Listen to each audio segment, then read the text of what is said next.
आज जो है प्रभु श्री राम ने उनका अंत कर दिया है, रावण का नाश कर दिया। वो खुद रावण था, उसकी जगह जहाँ थी वहाँ हो गई और अब इसके बाद वो सीधा तिहाड़ जाएगा। दिल्ली की जनता से झूठे वादे, झूठे, यहाँ तक उसने कहा कि जी इस देश में राम राज आ गया है। जैसा हमारे नेताजी बोलते थे अच्छे दिन आने वाले हैं, आने वाले हैं, आने वाले हैं, हम बोलते हैं अच्छे दिन अब आ चुके हैं।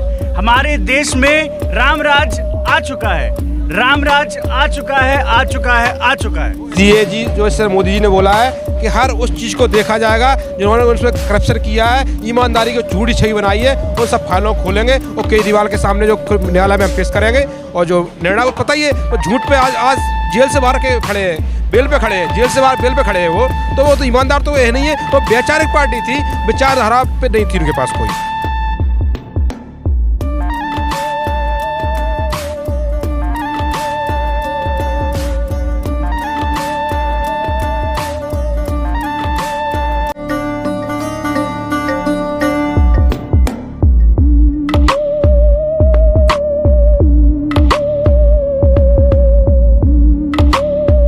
नमस्कार दोस्तों, मैं भाजपा कार्यालय में हूं और ये दिल्ली का हेडक्वार्टर है। आपको पंत रोड पे हूं और यहाँ पे जिस तरह से मैंडेट मिली है, एक बहुत ही बड़ा प्रहार है विपक्षियों के लिए, क्योंकि एक तरफा प्रहार है ये। भाजपा के जो इस तरह का सामुद्रिक एक लहर चली, उसमें हर कोई धुल गया। चाहे कितने भी बड़ी बड़ी पार्टियाँ हैं, चाहे कांग्रेस हो, चाहे आम आदमी पार्टी हो, निर्दलीय हो, या तमाम ओवैसी की पार्टियाँ हो, ये तमाम धुल गई।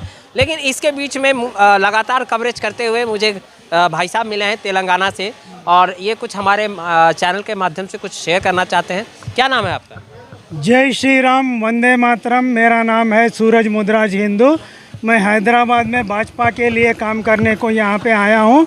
मैं यहाँ पे करोल बाग में गौतम कुमार दुष्यंती जी के साथ काम किया था और वहाँ से पहले से हमको यहाँ ऐसा माहौल दिख रहा था कि भाजपा जीतने वाले हैं, क्योंकि इन 27 सालों में कांग्रेस सरकार और आप सरकार भ्रष्टाचार से दिल्ली के लोग तंग आ चुके हैं, परेशान हो चुके हैं, इनके झूठे वायदों से, इनके झूठे आरोपों से। तो दिल्ली के वासी अभी बदलाव चाहते थे, तो उन्होंने इनके खिलाफ एक तरफा ये मतदान दिया है भाजपा के इसमें सपोर्ट में।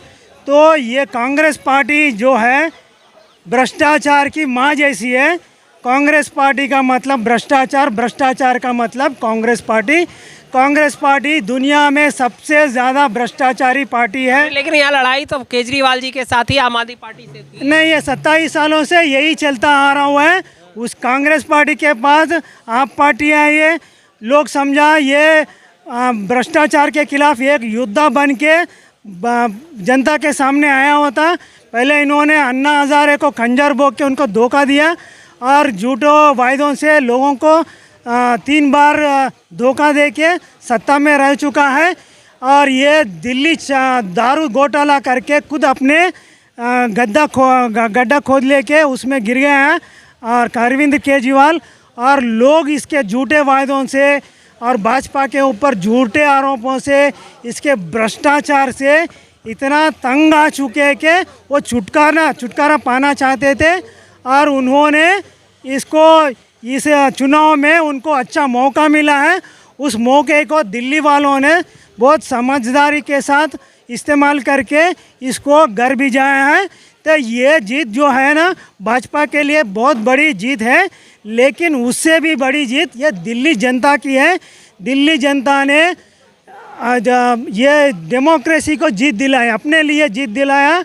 दिल्ली विकास के लिए ये बहुत बड़ी जीत है, क्योंकि मैंने करोल बाग में उस दिन इलेक्शन के शाम को देखा था, हर जगह कचरा और पूरे गलियों में कुत्ते फिर रहे थे। पानी भी बहुत बड़ा है, पानी भी बहुत गंदा है। और ये पूरे भाजपा के ऊपर या किसी और के ऊपर आरोप लगाते हैं। कोई अच्छा काम करे तो वो अपने आप को श्रेय देते हैं, और कुछ गलत हो गए तो ये दूसरों पे आरोप ठोप देते हैं। ये केजरीवाल का मानसिकता है। और ये भाजपा की लहर देख के अपने मानसिक संतुलन खो बैठे हैं। ये क्या बोल रहे हैं उनको पता नहीं है।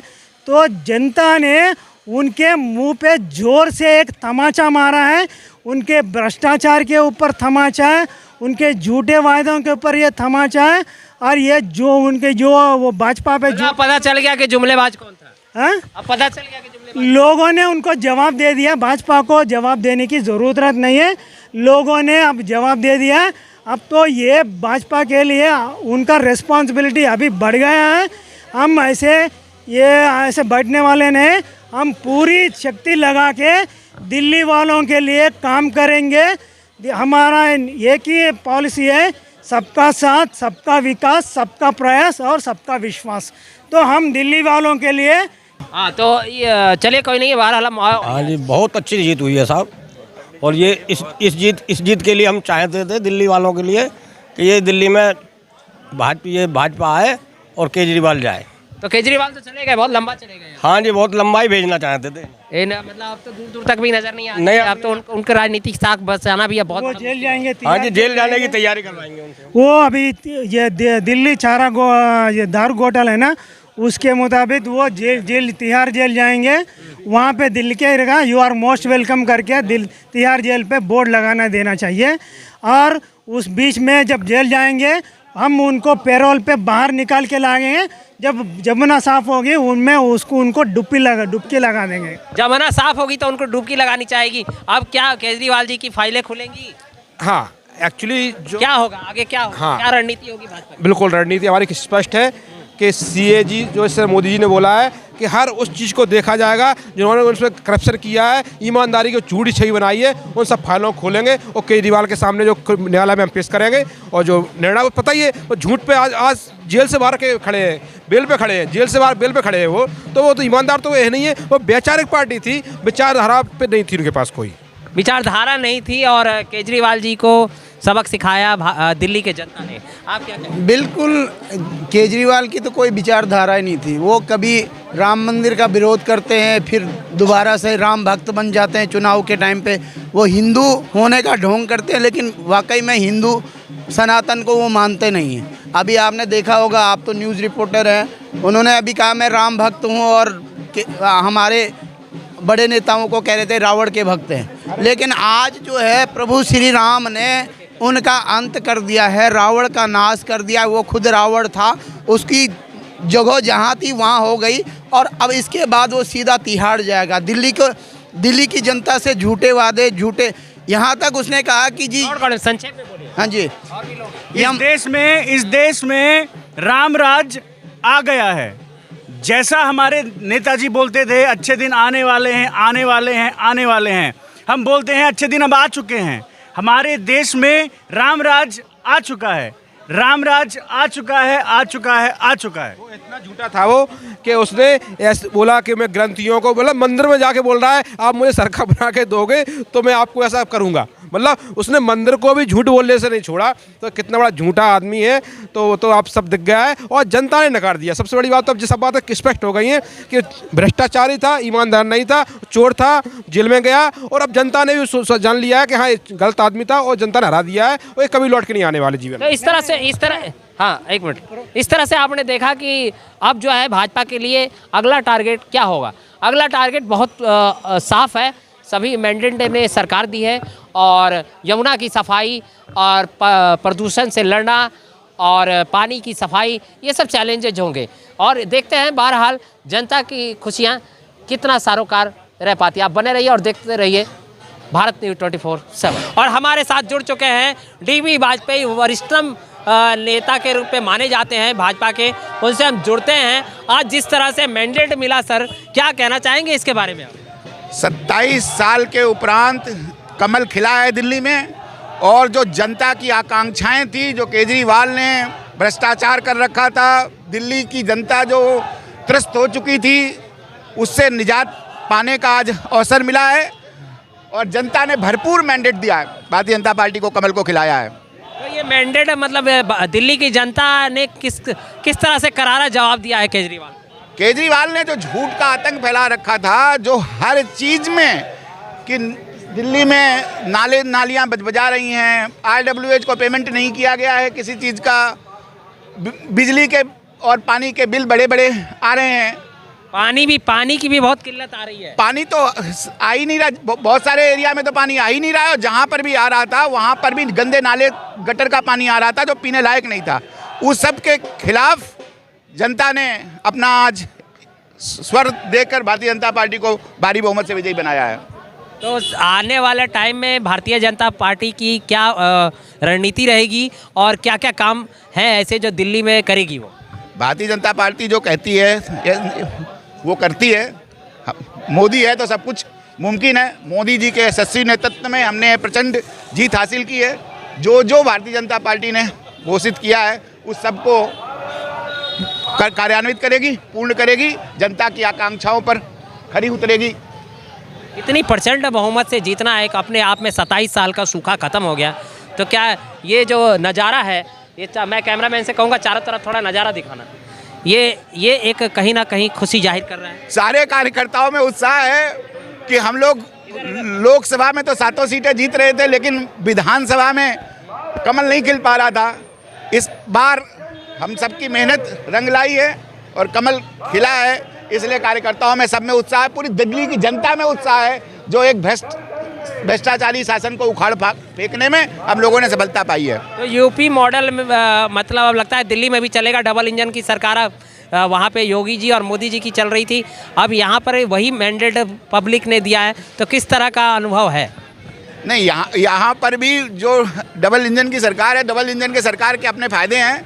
मोदी जी के यशस्वी नेतृत्व में जो हम लोगों ने जनता को वायदे किए हैं, सब वायदों को पूरा करेंगे और उम्मीद पर खरे उतरेंगे।